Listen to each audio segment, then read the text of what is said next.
atvarėme į vieną lankomiausių turistų vietą. Neatsimenu, kaip šitie vartai vadinasi, kažkaip vadinasi. Planas yra toks, kad tiesiog bandysiu eiti prie žmonių ir klausti, ar jie turi minutę ir ar gali kažką duoti, kad galėtume treidinti. Po to bandysim treidinti pinigus ir iš tų pinigų kažką daryti ir toliau verslauti.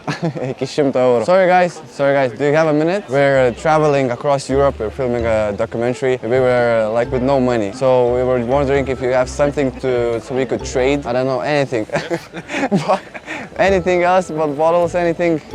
No? Hello, maybe you have a minute? We are traveling across the Europe with full no money, and we want to ask maybe you have something to trade up for the tickets to the other country. Something a little. I'm gonna give you this $1, but I don't know how much it's worth. Oh my God! Thank you so much. You are so much helping to us. Thank you. God bless. Thank you.